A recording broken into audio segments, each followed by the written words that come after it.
All right, so let's get into it. Today we're talking about the 50 and 90 club. And this is not the most exclusive club, but what it is the thing that has worked for you time and time again, year after year. This is the thing that works in its consistency. The reason I wanted to talk about this today is, in my short time at Best Hour, the thing that I've noticed the most is that we put so much care and effort into our onboardings. They're so robust, they're so good, right? But also they can become so incredibly complicated, right? We want to give everybody everything all at once, which, by the way, great movie. There's hot dog fingers. I don't know if anybody's seen the movie. Great movie. But right now what I want you to do is I want you to think back to what it was like for you when you started CrossFit. Deer in headlights, right? You had no clue what was going on. I mean, if I'm being honest, I barely have any clue what's going on right now or any day, right? No, I'm just kidding. But if you resonate with that, that's fine. Fake it till you make it. But let's get back on track here. So I want you to think back to when you first started CrossFit, and I'm gonna tell you the story of my first CrossFit workout. And this will make sense in a little bit, but it'll be great because you can make fun of me. So my first CrossFit workout was Angie. And what a great workout. My first coach, James Hobart, 7:30 p.m. at CFNE, and I came in, as most men, knowing absolutely nothing and think that I knew everything. And I thought I was pretty good at strict pull-ups. So I said to James, I said, hey, can I do all the pull-ups strict? He said, sure, buddy, you're gonna be an extra in the Jurassic Park series. Because I did about 15 or 20 pull-ups and could not extend my arms. Now, thank God I came back. Fun fact, the week after that, I did Grace in 13 and a half minutes. I guess I missed the mark on that one.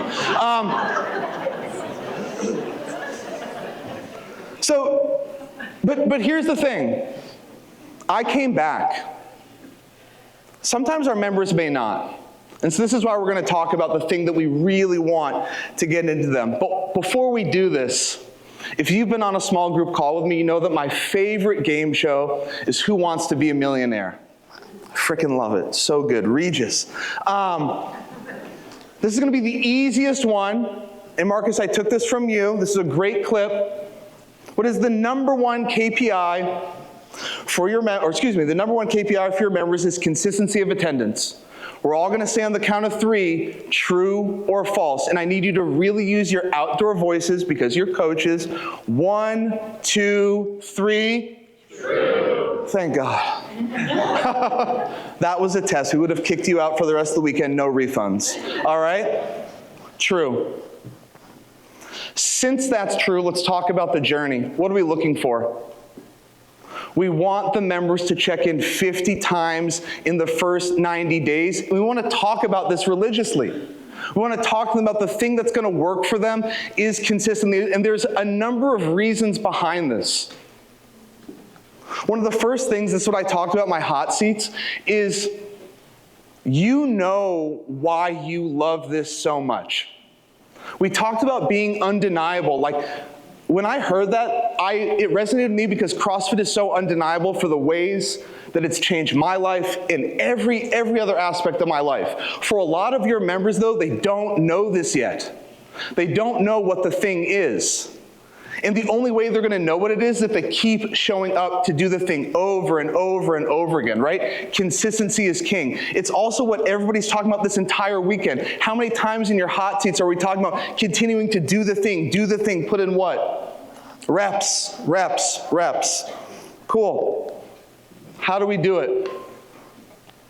One, we want to introduce the 50-90 club early and often. When they come in, you're going to tell them the roadmap. This is what's going to change your life. Hanging out with me 5 to 6 times a week, doing workouts. Don't even worry about what? All the people who are laying on the ground, shirts off, looking sweaty. Don't even worry about it right now. We're going to celebrate over and over and over again. If you've talked to me, Fern actually said it best. He's like, I can't reconcile how you're the most tatted guy I've ever seen in the world, but the softest dude in the world. I own that. I love that. And your members need to feel that all the frickin' time. They need to feel the love. And they're going to feel the love from you because you're going to tell them, dude, you're doing it. 5, 10, 15, 20. It's the only way I can count doing burpees, right? Only way I can get to 100. We're going to celebrate. And we're going to create a 90-day plan using my absolute favorite old school talk. There's an amazing video that I'll watch over and over again of Castro delivering this talk. Maybe they don't do it anymore because, like, you can't talk about guns and stuff like that. But it's a great talk about mechanics, consistency, intensity. Anybody remember this talk?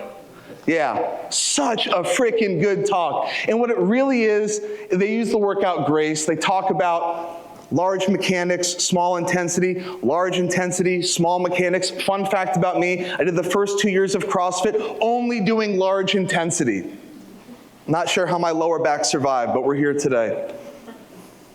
So, month 1 is mechanics. And I get it, I'm not introducing something new to you, but I'm introducing a new intention. You're going to tell them for the first month, the only thing that I want you to worry about, just understanding the movements. You're going to take them through this onboarding, no matter what works for your gym, no matter how perfect it is for you, but you're going to tell them, I actually want you to leave every day feeling like you could give a little bit more. I want you to leave this day feeling like, I can come back tomorrow, I can do the thing. Why? Because I need you here 5 to 6 times a week. 10, 12 years ago, I probably wasn't listening, if I'm being honest. And every guy in the room can kind of raise their hand like, yeah, me too, I still don't do it, right? I'm sure they were telling me to scale. In fact, I know they were. I'm sure they were telling me to modify, but maybe I wasn't listening, but maybe they weren't talking about this. Who knows? I can't really remember that far back. But you're going to tell them, hey, it's okay for reminders. It's okay for reminders. You're going to let them know it's all right. You don't know everything. Now in month 2, you're going to tell them and you're going to show them things are going to shift. You know what a thruster is. You know what a wall ball is. It's the same thing, right? No, but you're going to tell them that you're going to understand the movement a little bit more, and they're going to feel the cueing change. They're going to actually start to understand the movement better. And you got to celebrate that time. Dude, I remember before you didn't even know what this was. And now look at you. It's like, hey, you're right. I'm pretty cool. And they're going to come back the next day and the next day and the next day. Cool? Month 3, day 1, Fran. No, I'm just kidding. That's day 2. Day 1's Karen. Day 3's Christine. Day 4 is Jackie. And on day 5, we rest. No, I don't know. It was a little too biblical. All right, so month 3's intensity. And what I mean by this is where we start to layer this stuff in. And I also need to be clear. They have experienced intensity before this point. I'm not saying that month 1, month 2, they're not experienced this, but this is actually where you give them their opportunity to lean into it a little bit. This is actually where some of the programming matters. If you heard me talk about programming, it's like, this is the hill I'm going to die on, that it doesn't matter 99% of the time, but there's this 1% where it matters, which is essentially programming some of the unsexy stuff. You want somebody to feel intensity, give them a 5 by 500 meter row with a 3-minute rest. My God, is that perfect? That is the best freaking workout for them to feel it. Why? Failing safely. It's not Kalsu. It's never Kalsu. It's never Kalsu, right? But it's something like this, right? And when they feel that, explain, talk about it, the why. Why do we feel this way, right? Now, let's kind of put a bow on this whole thing. Well, did I go back? Time to celebrate. We made it. No, let's put a bow. This is how it works here. So, it doesn't have to be a t-shirt. If you're a really successful gym, it could be a new car. A Fiat, you're gonna give them a Fiat, all right? It's not like a Lamborghini, you're gonna give them something nice. No, but celebrate it. It's an accomplishment. And here's the thing, not everybody's gonna get it, but let me tell you, the journey will still be just as important. And this is a really hard thing to do, which is, Even if they don't make it, we still celebrate the journey, right? Hey, you made it to 47, that's freaking awesome. Can I still have the t-shirt? No. The standard is the standard. Allison just told us, right? The standard is the standard. Steve's talking about, we're all talking about it. Builds a sense of accomplishment, pride. Not only will you have them for life if you do this, if they show up more, but you will change their life.